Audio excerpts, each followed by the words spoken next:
everybody, and thanks for joining me today. So we are well into the pillars now, and we are almost at 98%.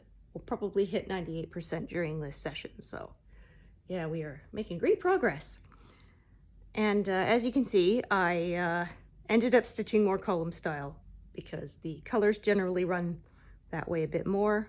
There is some sort of curving this way because of the base of the pillar, but the top part there is quite vertical, so that's just what ended up happening. So just gonna check my attached threads. They're all pretty long, so probably gonna end up ending off one of these. We shall see. Actually, okay, I see a way I'm going to do this. Make the most use of these, so I won't be ending one off just yet.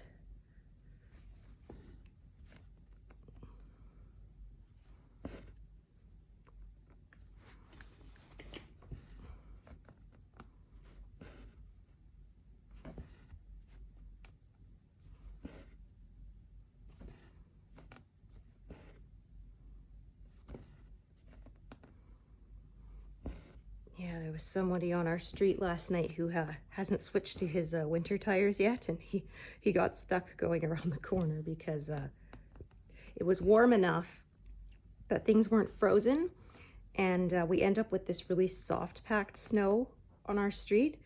It's almost like trying to drive through sand. It's like wading through it. It's really yeah, it's really tough to get a grip. And yeah, so he had a truck with didn't have his winter or all season tires on yet, and it was rear wheel drive. So yeah, my husband was actually going to head out there to see if he needed help being towed out, but the guy managed to get free. So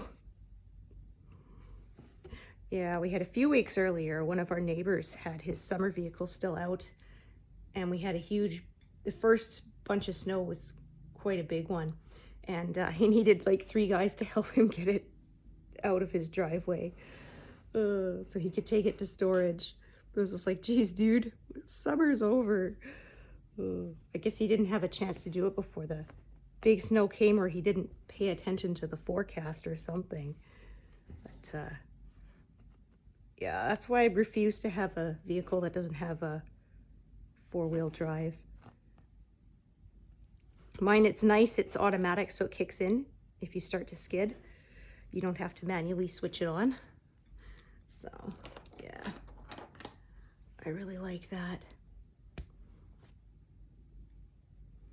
Yeah, 4-wheel, not all-wheel. It's funny, my husband has explained to me repeatedly what the difference between those two is, but it will not stick in my brain.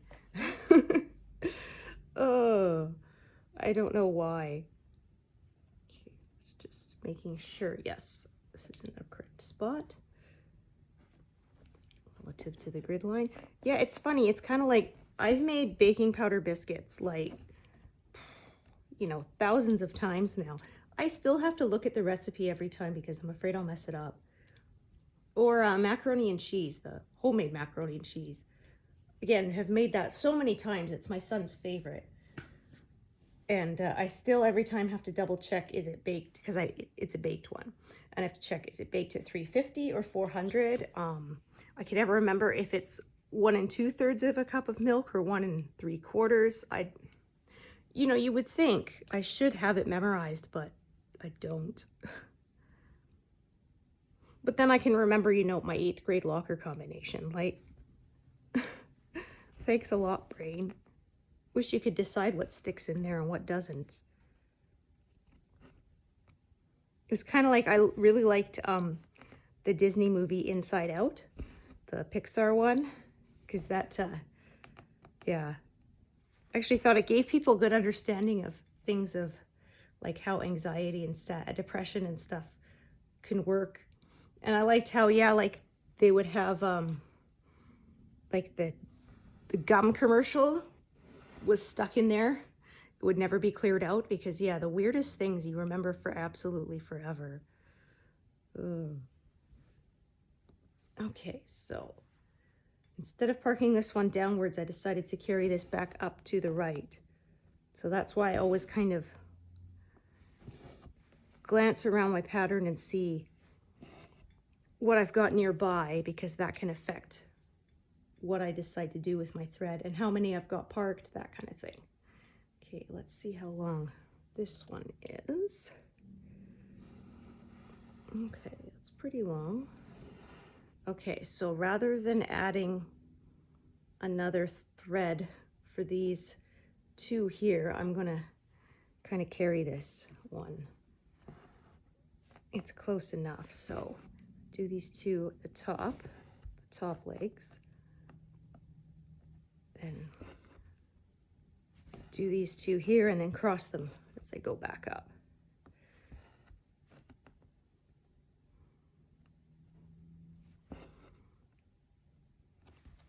I suppose if you wanted to cross as you go, you could do that as well and then just sort of park back there. Totally up to you. Yeah, I only cross as I go if I want my thread to end up different place than when I started. I think this one is already threaded. There we go.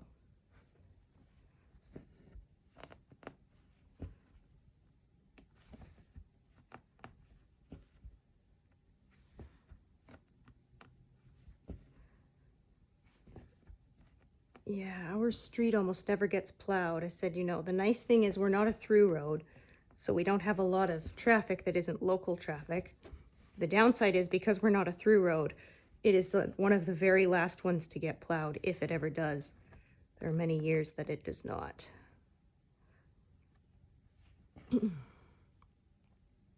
the real fun is when they plow it near the end of the winter, and then you have to almost make a ramp out of your driveway. Otherwise, there's a sudden drop from where they've cut off the layers of ice. There's actually one neighbor I saw, they have great big, almost pool noodle, like styrofoam material in the gutter right at the end of their driveway so that their car doesn't bottom out and scratch against it. Especially in the winter, because yeah, it can end up with quite a high drop when there's layers and layers of ice built up. Okay. We'll see how far this thread can go. I think, yeah, that will be all I'll get out of it, but that's fine.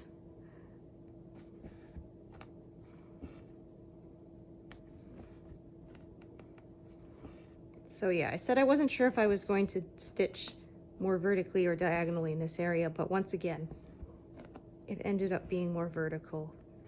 Because, like I said, I follow the colors, so as long as I'm not closing things in, I'm happy. Okay.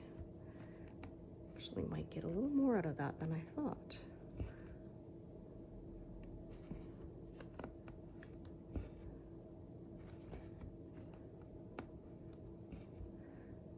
Okay, I'll actually do that one too.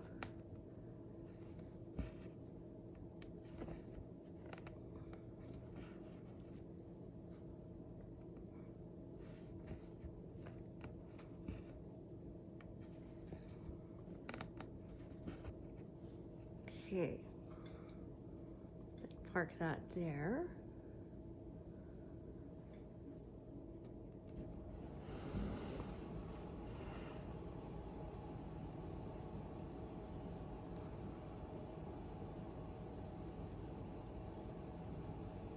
Oh dear.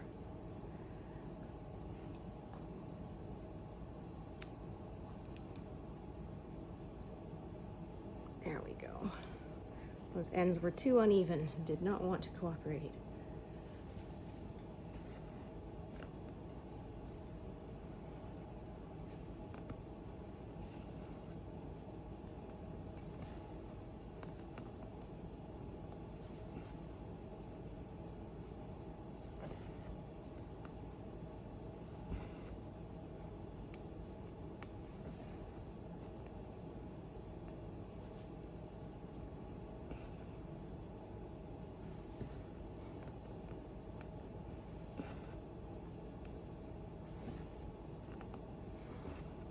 Yeah, so I counted it up yesterday.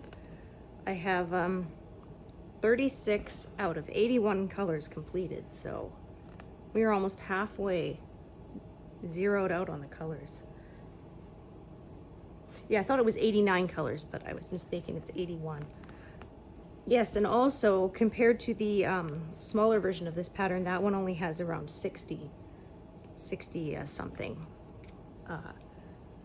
colors, and then this one has more, because I guess that makes sense. If it's got more space, you can do more sort of shading to yeah, give it that subtle detail. So 97.99, yeah, we should definitely hit 98 something in this.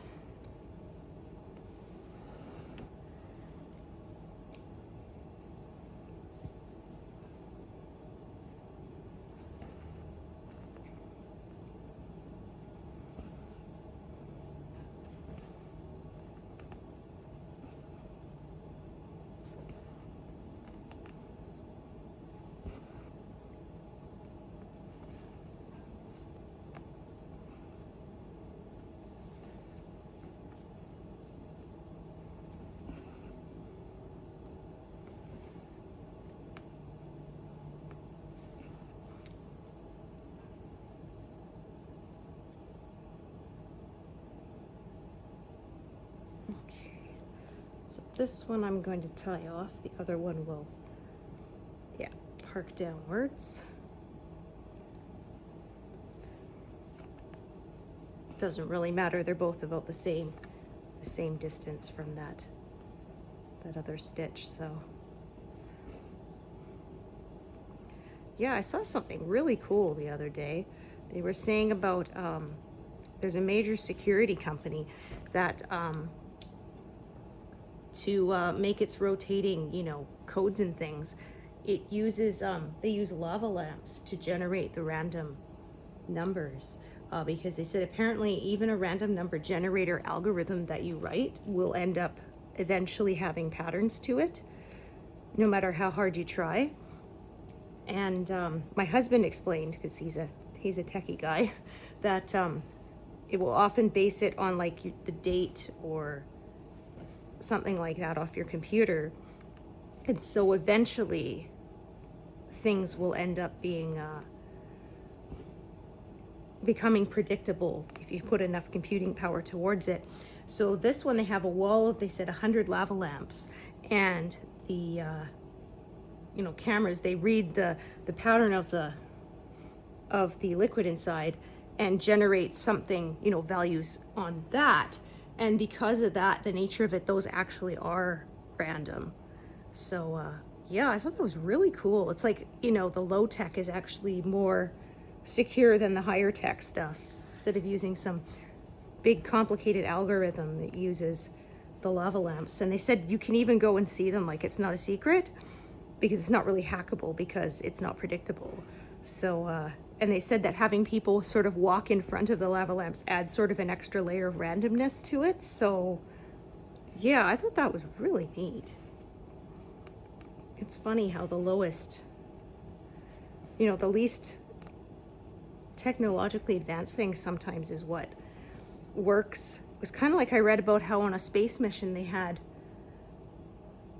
problems with particles getting stuck in something, and they ended up using a toothbrush to clean it out, and that's what worked. So yeah, again, not very high-tech you know, piece of equipment, but if it works.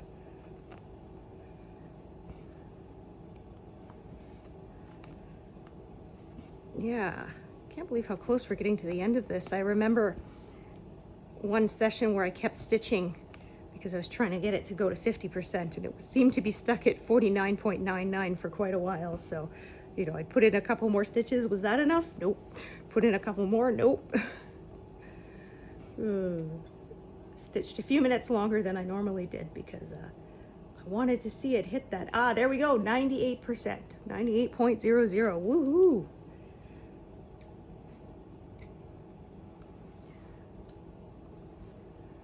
Only 2% left. So it's been taking me 5 to 6 days to do a percentage point, so that gives me less than 2 weeks estimated to get for this to be done. So yeah, we'll see. Like I said, I'm not working on a deadline. It'll be done when it's done, but that's the estimate.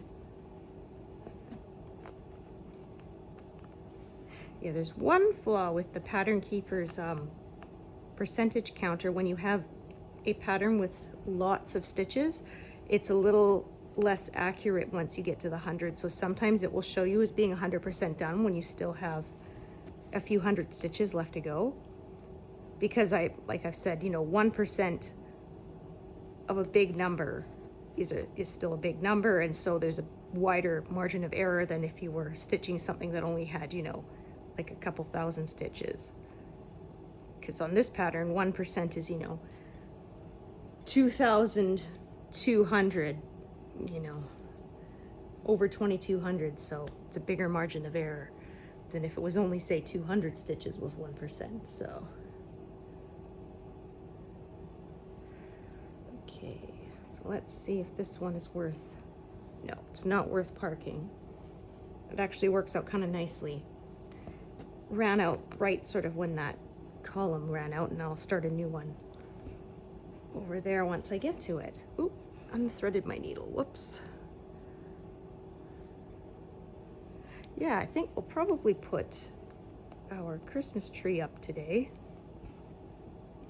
Last Sunday of November is usually when we do it, so. Yeah, and I have my Nintendo Star tree topper. I got it last year. I posted a picture of it on Facebook, and my sister said, "Oh, I feel like I should grab this and run really fast around your house, you know, so I can collect everything." You know, flip over the coffee table. Woohoo, I'm invincible. I said, yeah, this is a picture you can hear if you're our age. The Invincible from Super Mario music. Yeah, I had to get it off eBay. I sell quite a few of them. There was also a Triforce one from the Legend of Zelda, but I said a star seems more fitting for a Christmas tree, so that's the one I went with. Although, yeah, one of my sisters-in-law would probably really like the Triforce one. She actually has a Triforce tattoo because she's a huge Legend of Zelda fan, so yeah.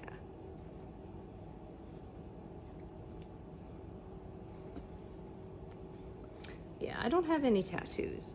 I'm too chicken. I had someone say, oh, it's not that painful. It's like a bad sunburn. It's like, yeah, but a bad sunburn isn't fun. So, ooh. So I'm going to do 2 threads here. So this thread here. And then I will do another one here. Yeah, this vertical area, that's kind of what happens. And then you can see it kind of branches out and becomes a little less vertical in that area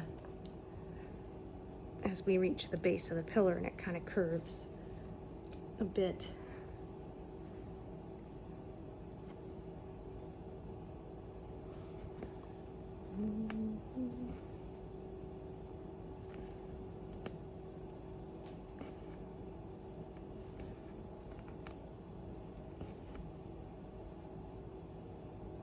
So we have 4,500 stitches left to go, like exactly, before I mark these as done.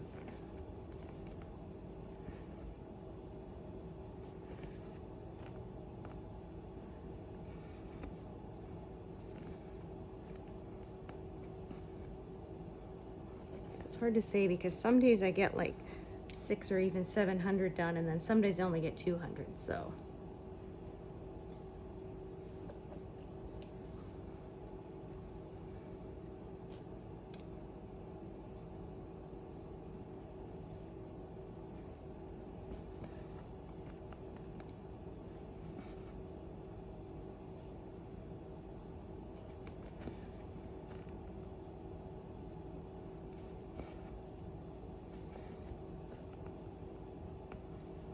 Yeah, it's a little overcast today, but it's kind of nice.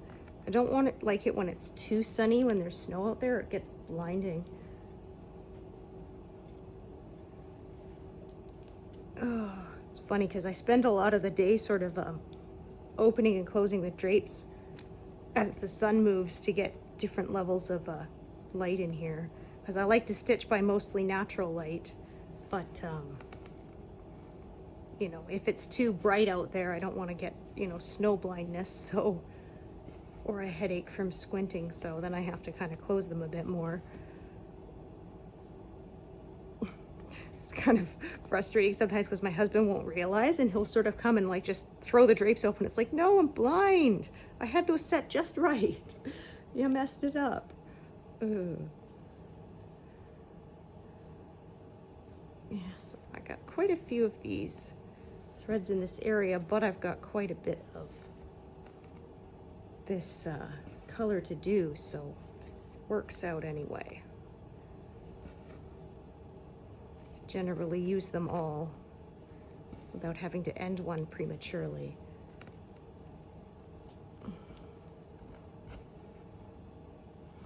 So yeah, as you can see, I'm not really stitching as much diagonal right now.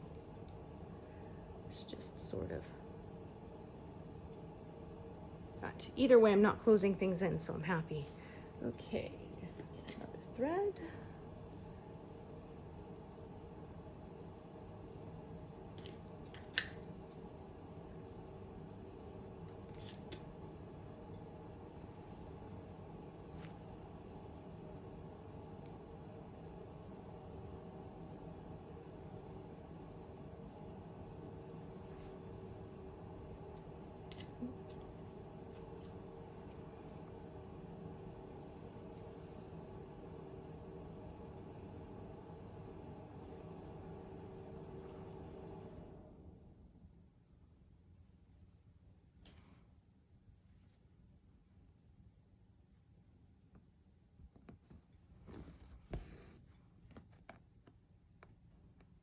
So kind of a diagonal, it's just a really, really steep one. Yeah, pretty soon it will be time to move my frame for the last time, to put it in my smaller 11 by 11 frame to do the last little bit. I do most of the work on an 11 by 17, which is what it's in right now. But when I get to the very edge, yeah, I like having less extra to the left to hold my arm above, because that can get kind of uncomfortable. Oh.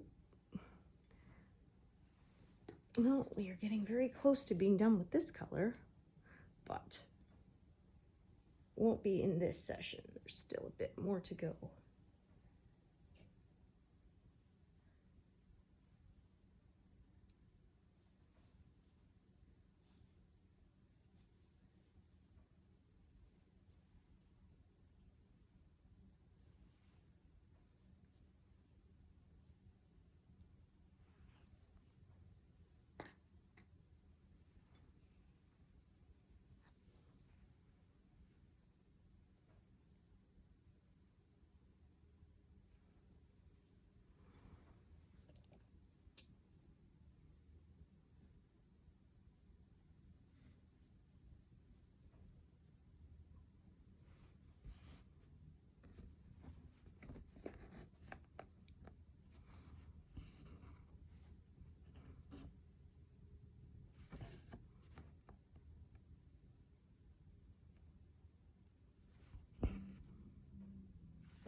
Okay, 1, 2, 3.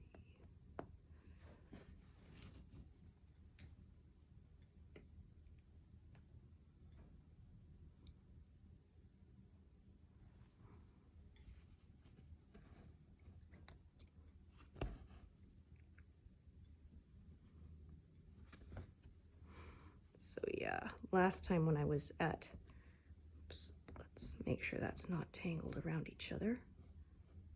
There, yeah, the last time I was working on a pillar section, I kind of was doing cross country downwards instead of switching colors, and then that was when I hurt my arms from the repetitive stress. So I got like 1,000 stitches done each day, but then I couldn't stitch for a couple of days because I was in pain. So yeah, I'm not doing that again. Even if I am tempted. I had to ice pack my arms quite a bit and take anti-inflammatories, so yeah.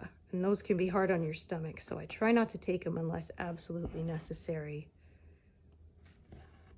'Cause yeah, I have some friends who say they can't even take ibuprofen anymore because it damaged their stomach, so I definitely don't want that happening.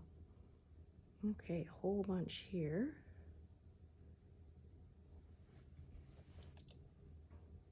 Let's see how long this piece is. Okay, fair amount. So, as I want the thread to be sort of at the bottom of this column, that's why I sort of do 2 stitches at a time. And the back stays a little neater that way. Means all the stuff on the back are going straight up and down.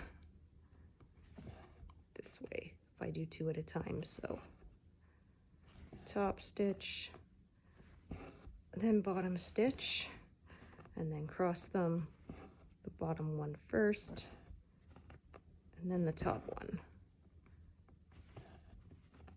Yeah, I'm not obsessed with having a neat back. It's definitely not perfect. When I'm done, I can show you what my back looks like. I don't mind. There's some people who refuse to, but I don't mind. So.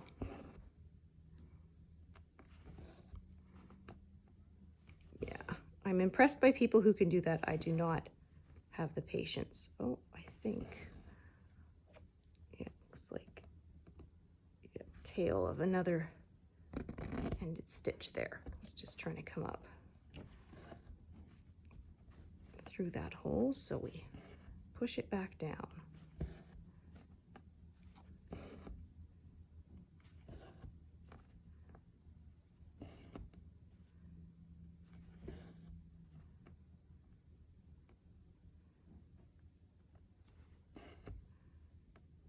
This one slightly differently, as I could see pulling up through this was going to pull that stitch kind of loose. So like I've said before, I don't care about my back being perfect, so sometimes I will go in a slightly different direction if it means the front stays looking a little neater. Then that's what I do. Oh, whoops. Forgot I wasn't on mark mode. I was on move mode, and double tapping when I do that selects a new color. Selects or deselects a color. As you can see, my grid lines get a little loose near the edge as I leave some slack. So I do have to watch that I don't. Because I had one time where it pulled out a whole row over and I couldn't figure out why things were not lining up, and that was because, yeah, the grid was wrong, in the wrong place because of the slack. So have to be careful about that. But I prefer it to the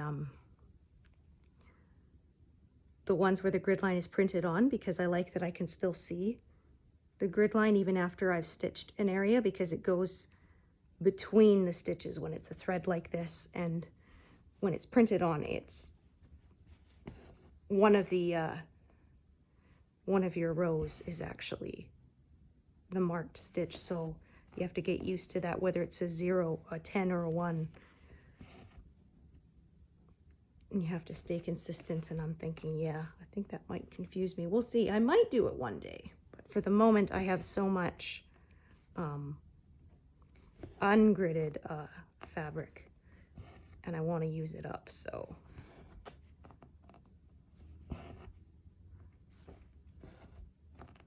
So for the time being, I self-grid.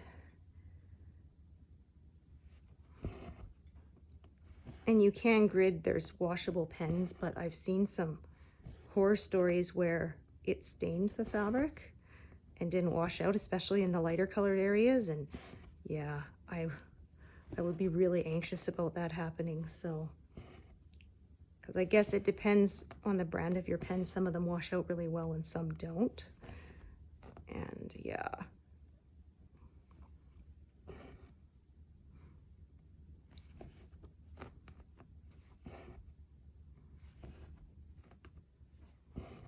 But I mean, to each their own, whatever works for you.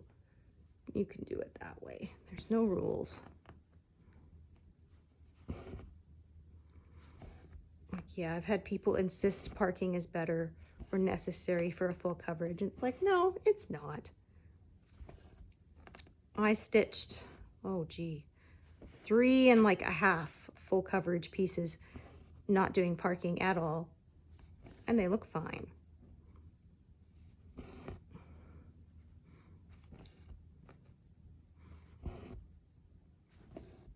I've even seen some where people did the extreme cross country, so they did all of one color, cross the pattern, just one color, and then do the next color and stuff. And the finished product looks the same. I'm just thinking, wow, they have way more faith in their counting skills than I have. I would so mess it up. But I'd like seeing people's project stitch that way. It's really neat. It's almost like you're seeing a picture sort of slowly come into focus as they add more and more colors. It's really cool.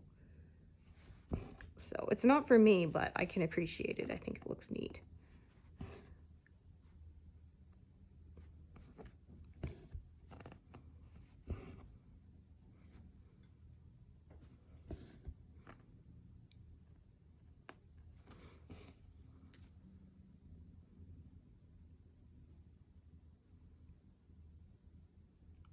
Okay, add another thread. Yeah, still quite a bit of this color. There has been a lot of this color in this pattern, that is for sure.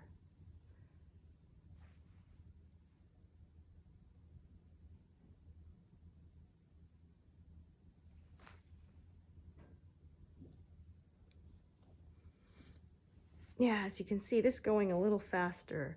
I've almost got 100 stitches done already.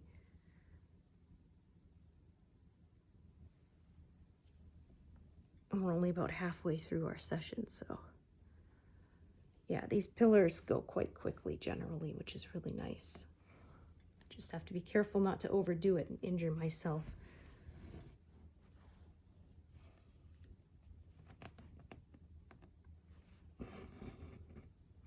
Yeah, whereas working on the flower bush to the left of this pillar slowed me down quite a bit because there was a lot of confetti there.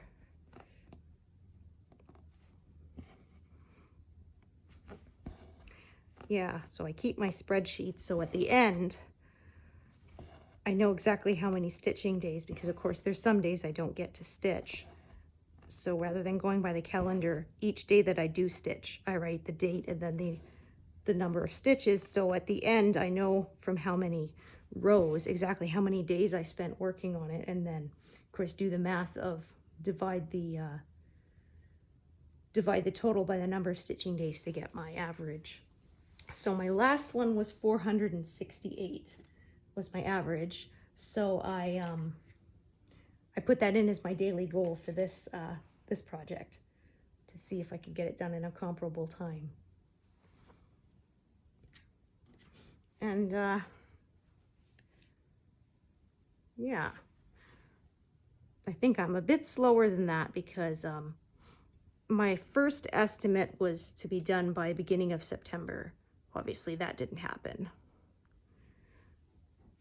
Making videos slowed down my stitching a little bit, but not a lot.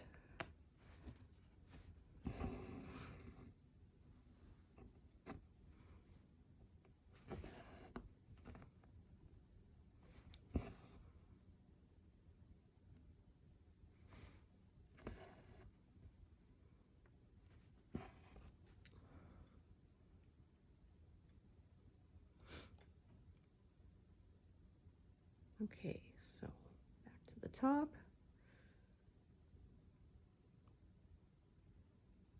Yep, that's what we'll do.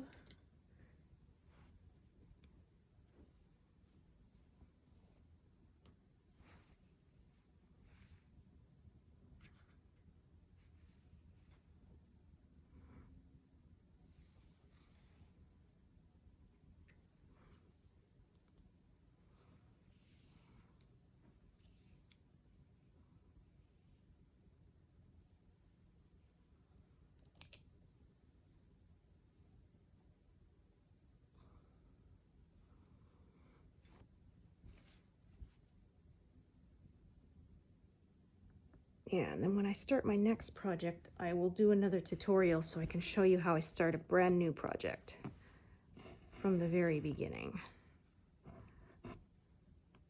I did make a video showing establishing a new diagonal, which was pretty similar because of course I leave a straight line at the bottom and go across, but I'll show you as of course I had threads attached already from the previous pass, and this time I will have nothing attached when I start. It'll be completely blank.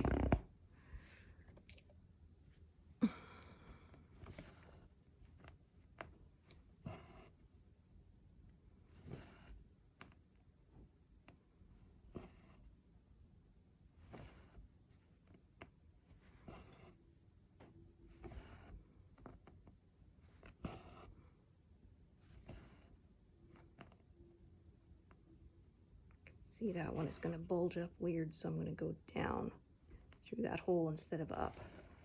Yeah, that just keeps it a little bit neater. And often when the last hole, because of course you have 4 threads in each corner, a lot of times, yeah, going down from the top for that very last thread helps to keep everything staying snug in the hole instead of it pulling the other completed stitches sort of out of place. Come on, there we go. Couldn't find the grid line to pull taut there.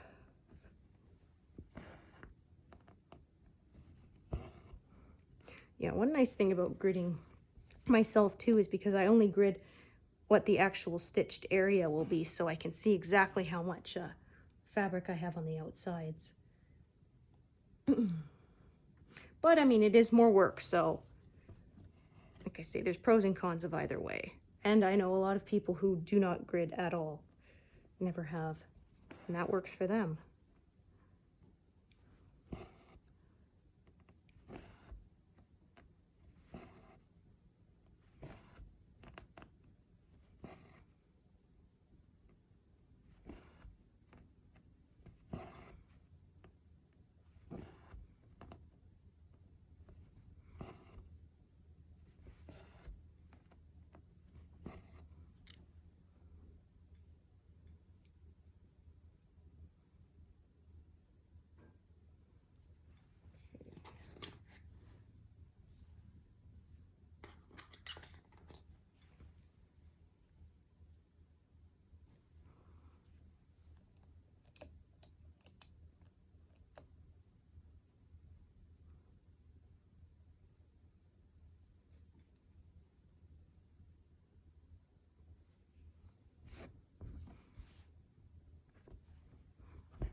Accidentally, yeah, marked that as parked in the wrong spot. Thumb was a bit too fat for how zoomed in I am.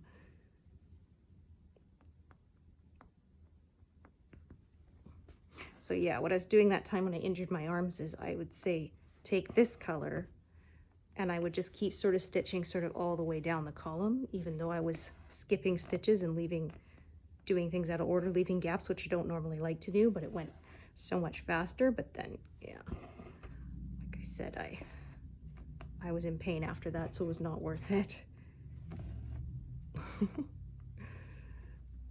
Wonder if that's the same truck that got stuck. He kind of gunned it going around that corner. I guess he wanted to make sure he wouldn't get stuck again.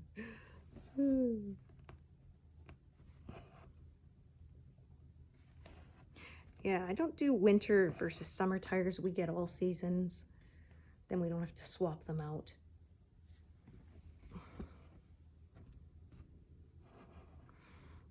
And apparently driving winter tires when there's no snow, they wear out faster, is what I've heard. And we have often where we'll get a bunch of snow and then it'll melt and then it'll snow again and then it'll melt again. And so, yeah, either wearing your tires out faster or you have to keep switching back and forth, and that would be a big pain.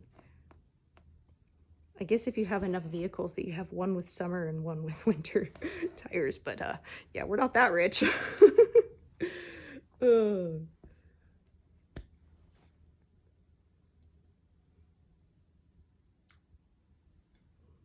Yeah, I mean, my husband's vehicle is actually a company vehicle, so we don't have to pay for it, so bonus. And we don't have to pay for the gas either, which is nice.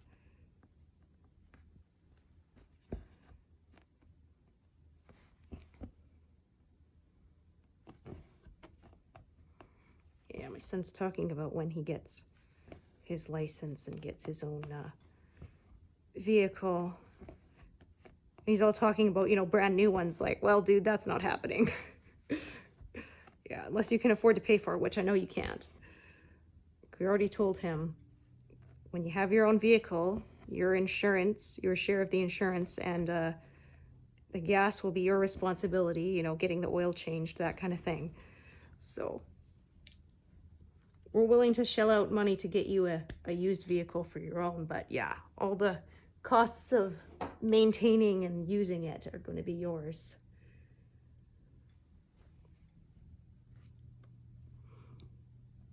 Yeah, we have an old right-hand drive vehicle that my husband got. It's an import, but and we were looking into having that as his, but yeah, because he's a new driver, the insurance would be extremely expensive because it's not a standard vehicle. So yeah, my husband said what will probably happen is he'll sell that one so we can get him his own vehicle where the insurance will actually be reasonable.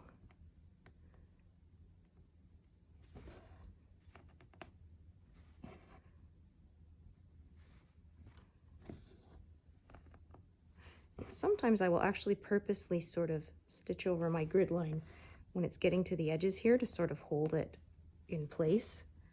Usually I try to avoid stitching over my grid lines, but sometimes I do that. Okay, so rather than going back to the top, I'm going to start carrying this one down a bit because I have a lot of needles with threads on them now, so yeah. Adding more means I'll have more chances for tangling, and we don't want that.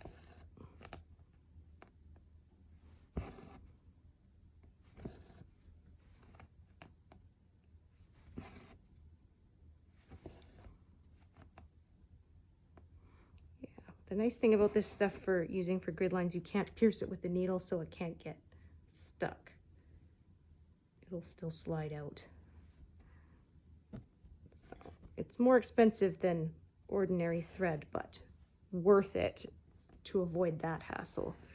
Because yeah, I had projects where I did use regular sewing thread, and the picking away at it to get it to come out without disturbing the cross stitches, oh, it was a real pain sometimes.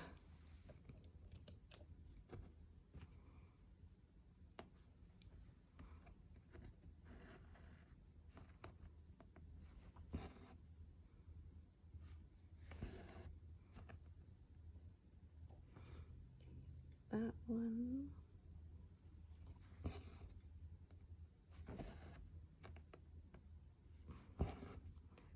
These two.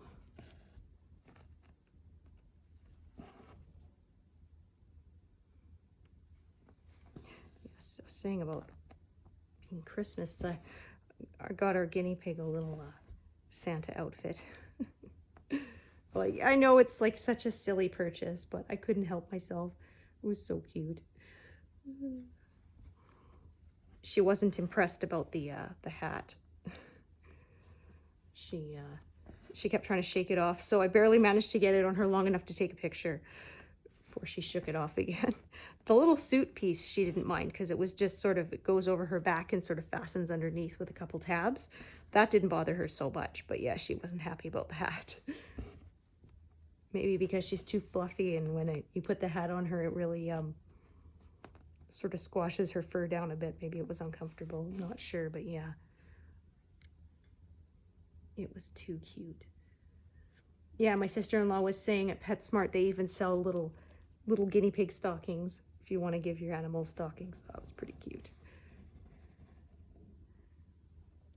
Let's see if I can get that one to come out. There we go. Otherwise it was trying to unthread itself.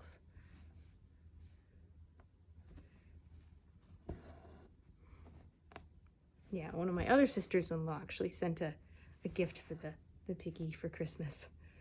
Yeah, she sent me a message saying, is she still alive? You know, because she didn't want to send her a gift if she had passed. But no, she is still alive.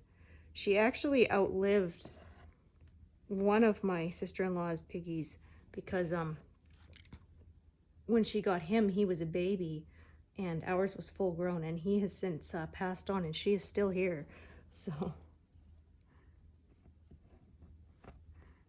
but yeah, he was she worked at the pet store, and he was the runt of the litter, and nobody wanted him, and she felt bad for him because she's a sweetie like that. And so she bought him and took him home. And she thought he was maybe what they call a werewolf skinny pig, where they don't have a lot of fur. They'll just have like little patches of fur. And that's what he looked like, because he had kind of wiry patches. But yeah, she, you know, hand fed him, I think they called it like pet rescue, but it's, yeah, something that's really high in calories to help fatten up, you know, an animal that needs it.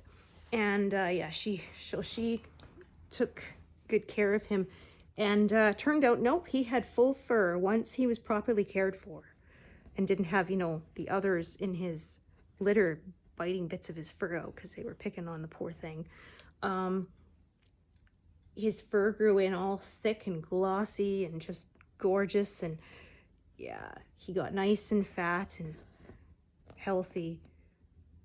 He'd put his paws up on the side of the cage and he just had rolls of fat. So yeah, you would never know he was a runt after she was through caring for him. He was so thick and healthy. It was funny because I called him the poo flinger, because when he popcorned, because they jump with all their four legs when they're excited, but when he popcorned, instead of jumping, he kind of make this like back and forth motion, and it would fling things out of the cage, so I called him the poo flinger. Oh, because that's what would happen. It would get everywhere. Okay, so looks like I'm gonna have to go back to the top then at this point to avoid closing anything in. So I am going to reset. Yeah. Take my needles off. Make sure all this thread is untangled. And then go back to the top. So yeah, you can see I did a whole bunch here. And then I'm gonna carry on from the top. And then sort of once I reach a certain point, I'll start going diagonally and filling that in again. So I don't really have a set rule. I just sort of stitch where I want to.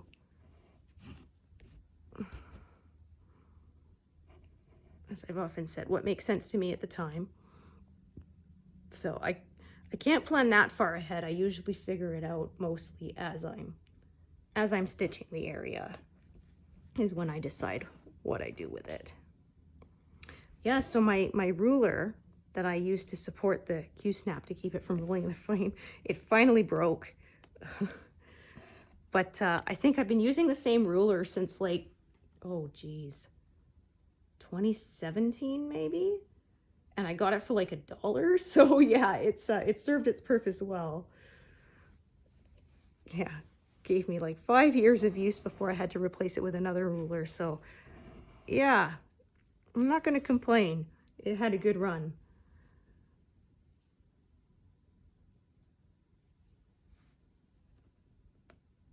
Yeah, I made another little video about that just because a Q-snap is, like, I find if you're using, say, a hoop in the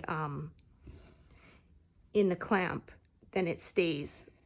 But with the Q-snap, because it's PVC pipe and it's round, it can tend to roll in the clamp, and yeah, It's really frustrating when you're working and suddenly your work just rolls away from you and you have to take it out and reset it. And oh, that was driving me just bonkers. So yeah, that's why I figured out the ruler fix to keep it steady.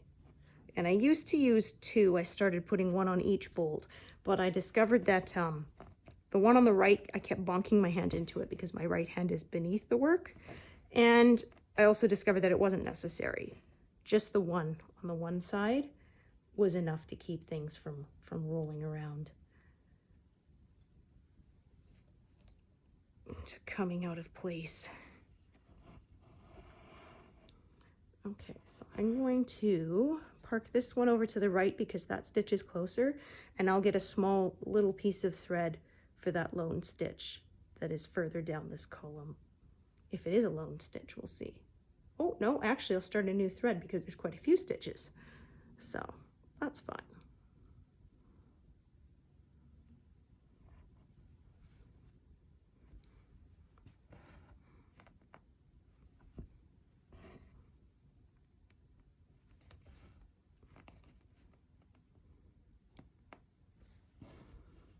Unthread that for a while because it'll be a while till I get to that part of the column, I should think. So I'm doing again more vertical, so it's going to take, yeah, a bit to get there.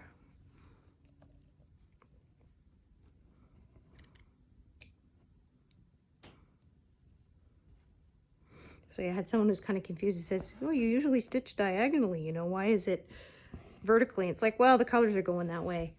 And in the end, I mean, you're going to have the piece squared off, right? On the far side, you're not going to stitch it only to a diagonal slant.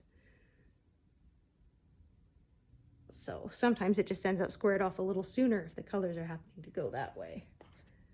Okay, let's get a short piece for this bit here. That might be a little too short. Yeah, I want one that's long enough to do 2 stitches. Although I have, if I've had a lot of leftover pieces and sometimes I have done 2 separate short threads for those stitches because they're a bit further apart. We'll see whether this reaches or not. But then it uses them up, so.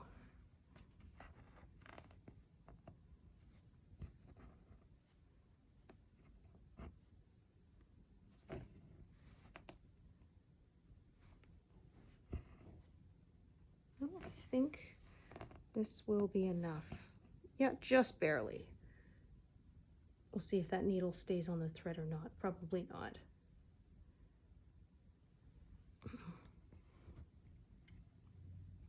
Yeah, often when the thread is that short, I won't even bother trying.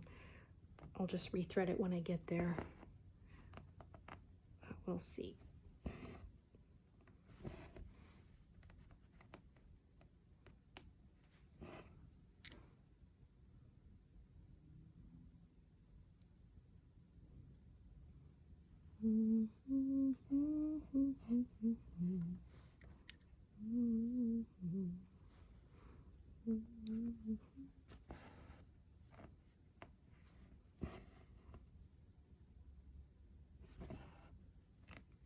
So yeah, this having to switch needles kind of gives my arms enough of a break. I don't get the soreness that I did before when I was kind of skipping around. Okay, so this one, we'll end it off and start a new thread lower down this column.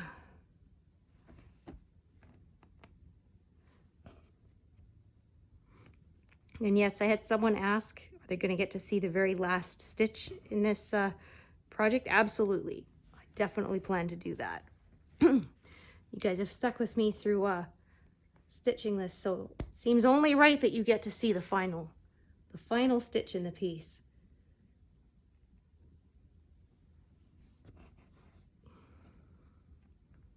In fact, I've seen quite often in some of the Facebook groups I'm in where people will have a post about their finished project and they'll have a little video showing the very last stitch because, yeah, done with some fanfare, as that's always exciting.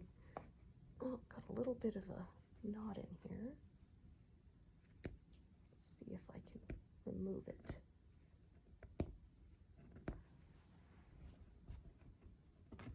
Yeah, there we go.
No, we did manage to keep that one threaded.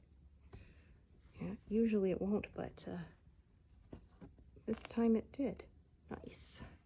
So that's one less threading I have to do.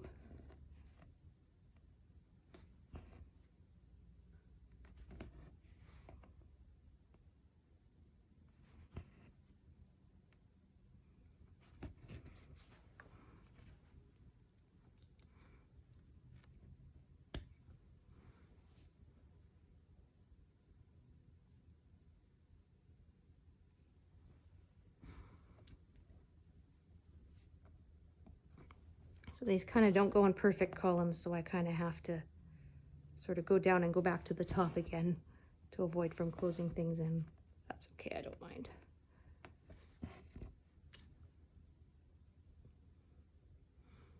Because yeah, as you can see, to do these ones, we'll close in the stuff above it.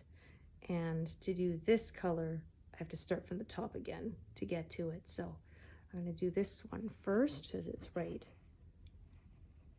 there. Won't close anything in, it's already threaded, so I might as well.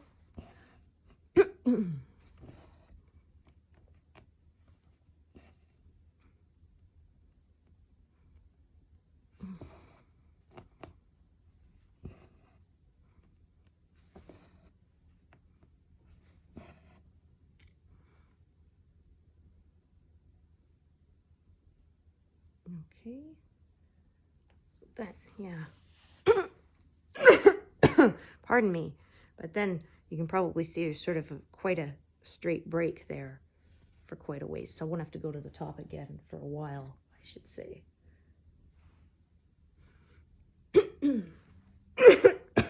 Oh dear, pardon me.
Okay, let's find shorter piece.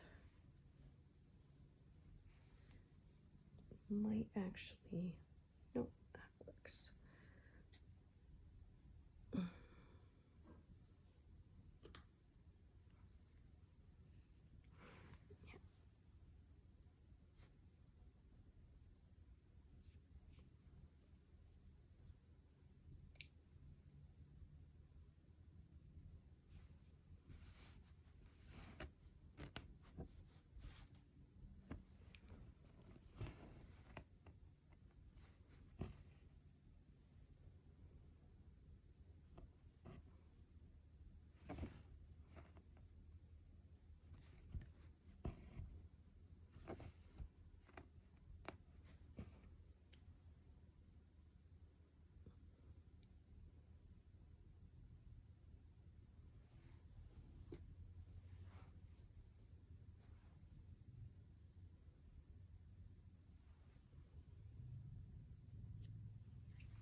Thought maybe there was a loop, but there was a little ball of, like a little lint ball was stuck there.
Yeah, so I find in this column area I can end up with a lot of multiple threads of the same color, as I don't want to go jumping back and forth between sort of the runs of colors, so that's fine. They generally both get used too, so.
Sometimes when there's a lot of pin stitches in the area, you have to be especially careful that you're not splitting the fabric. As the fabric was split to do the pin stitch, it can kind of, yeah, sometimes your needle can kind of want to go there.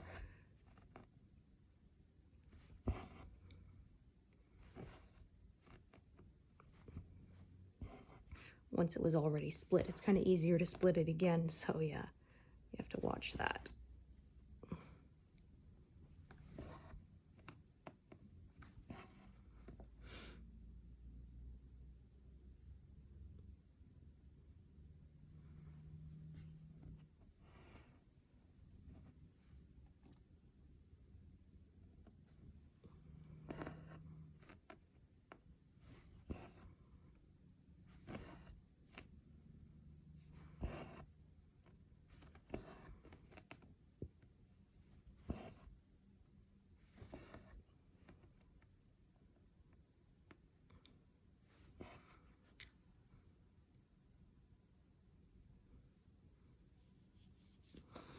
Okay, wow, we got a lot done this session, 184. So I think I'm going to take a break there. But as usual, thank you for joining me and hope to see you here again another time. All right, thanks everyone. Bye.